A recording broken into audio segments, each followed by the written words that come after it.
Welcome back to another Explainer. Let's just jump right in today, because we're unpacking something absolutely fascinating. We're looking at a groundbreaking framework by Japheth Kassan from his book Adaptive Autonomy, The Architecture of Social Transformation in Africa. Have you ever wondered why these massive, super well-funded social programs seem to just collapse, literally the minute the TV cameras pack up and leave the launch event? Well, Kassan argues it's actually not a failure of willpower or corruption or people just being lazy. It is a fundamental structural flaw in how we literally build our institutions. And the best part, as we dig into this today, we'll see he actually maps out a real systemic cure to fix it. Let's get into it. To really wrap our heads around this problem, picture this stark contrast. Imagine a massive 4.2 billion shilling health tech initiative launching in Nairobi, right at the KIC. The president's there, cameras are flashing all over the place, people are handing out these glossy policy manuals making grand promises about real-time biometric tracking across all 47 counties. Sounds amazing, right? But fast forward just 18 months and travel 400 kilometers away to a small rural dispensary in Kilifi. What do you actually see?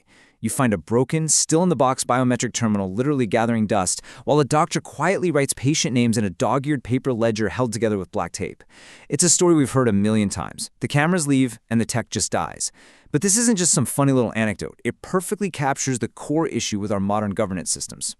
And look, the hard data absolutely backs this up. Across a massive 197-country sample, this is a global pattern. Kassan calls it the implementation paradox. Think about the launch phase, those first 0 to 6 months. Political attention is sky high, sitting at 94% media visibility.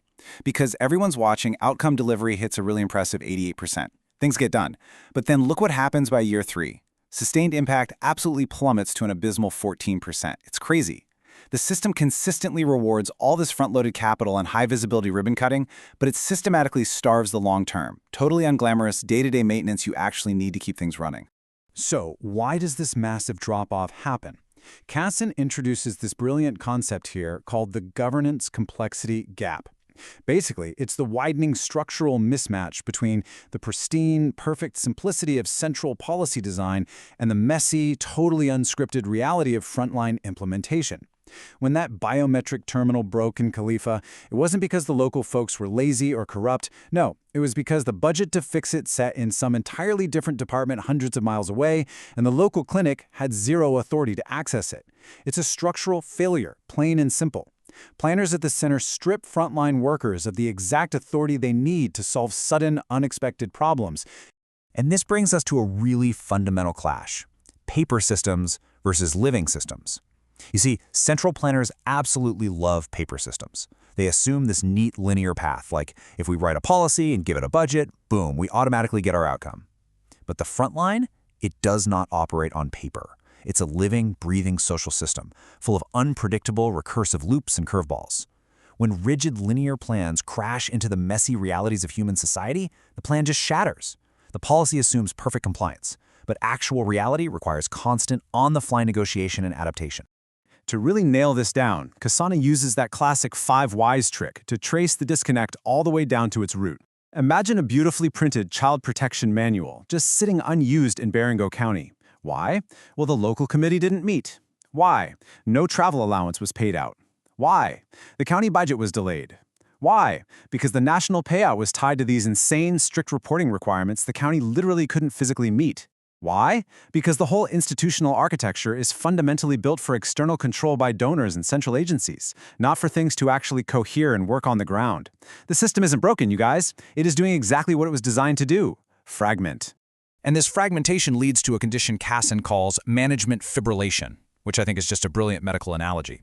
In cardiology, fibrillation is when a heart muscle just frantically quivers, but it never generates a coordinated pulse to actually pump blood.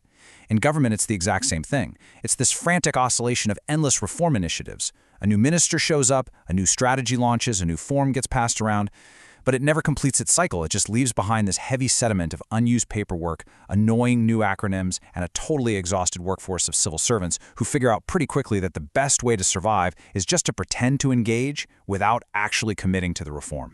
Which brings up a really provocative question. Can a system that works perfectly in a place like, say, Sweden, succeed in Kenya? The international development industry almost always assumes the answer is yes. They treat public institutions like plug-and-play software. You just download it and install it, right? But as we're about to explore, that assumption is not only fundamentally flawed, it is actively harmful to long-term progress. Okay, let's look at a very specific case study. An expert flew into Makueni County, Kenya, to implement this highly successful gender pay model imported directly from Malmö, Sweden. But look at the Malmö model's foundational assumptions. It worked flawlessly there because it rested on existing infrastructure, comprehensive taxpayer registries, huge labor courts with immediate bandwidth, and this deeply ingrained cultural norm of complying with the state. But over in Makueni, the reality is entirely different. You're dealing with informal agricultural co-ops, a 3-year court backlog, and a history where being strategically opaque was an actual survival tactic. So the program completely failed. Not for lack of trying, but because it assumed a foundation that literally did not exist. This is a classic example of a trap called isomorphic mimicry, or more simply, form over function bureaucracy. It's essentially fake it till you make it, but for entire governments. Developing states are massively incentivized to adopt the shiny external appearance of world-class institutions, just so they can secure funding and legitimacy from international donors. So they copy the templates, they build the fancy dashboards, they use all the right language, but they totally lack the internal capability to solve their own local daily operational problems.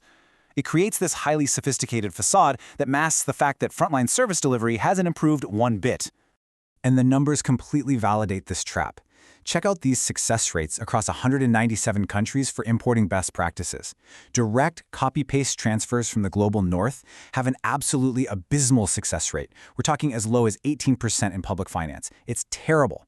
But when those solutions are locally co-designed or heavily adapted to fit the specific local context, that success rate rockets up to 81%. The takeaway here is huge. Blindly copying best practices is an operational failure. It totally ignores the on-the-ground realism you need for a program to actually survive.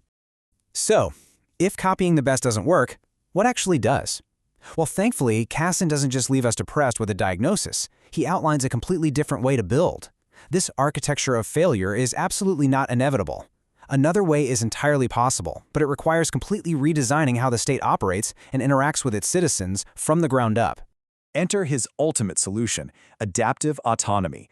This is a massive paradigm shift. We're talking about an institutional architecture that is centrally coherent, but, and this is the key, locally autonomous. Think of it like this. The center sets the compass, but the edge is empowered and authorized to actually steer the ship. These systems are designed with one primary goal in mind, to learn faster than the complex problems they're facing. They continuously adapt, rather than rigidly following some dusty, outdated manual. Want to see what this looks like in action? We don't have to look far. Just take a look at the Matatu transit system right in Nairobi. Now, sure, the system has its flaws, for sure. But unlike rigid, centrally planned city buses that just fail miserably in unpredictable African traffic, these informal Matatu minibuses successfully moved millions of people every single day. Why? Because of distributed intelligence. The driver and the conductor adapt to traffic and passenger demand in real time. They have local decision-making authority within a recognizable framework. That real-time responsiveness, that authorized deviance, is exactly the kind of architecture our public institutions desperately need to adopt. So how do governments actually pull this off? Kassan outlines the principles of coherent differentiation. Basically, you don't want a monoculture, where every single department acts the exact same way. Instead, you want departments acting like the chambers of a heart. They're separated by walls, sure, but they're connected by valves pumping in a coordinated rhythm. To do this, you need 3 things: a shared definition of your core purpose, mechanisms with actual authority to resolve conflicts between departments, and, super importantly, career structures that actually reward civil servants for cross-departmental wins instead of just protecting their own little silos. But you can't build this new state capability without fundamentally rethinking human capital. Kassan proposes this digital dual frontier architecture, which is basically a 70-30 split.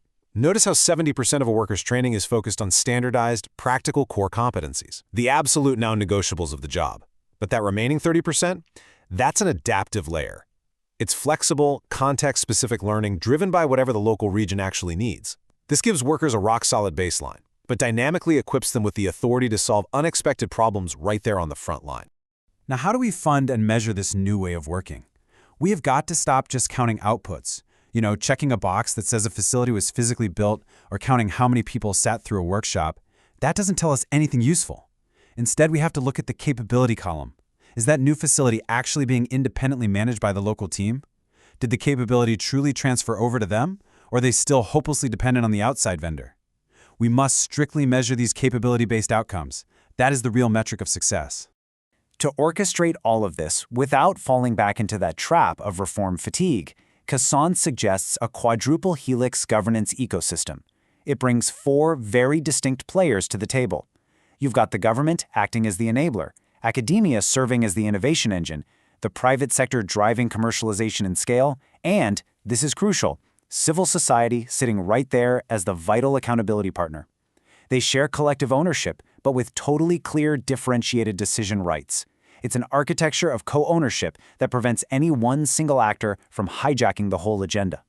Which brings us to our final, and honestly, probably the most powerful thought of this whole explainer. Right in the dedication of his book, Kassan writes, "Institutions do not have to be perfect to be good. They only have to be designed to learn from you." So, I'll leave you with this provocative question to chew on.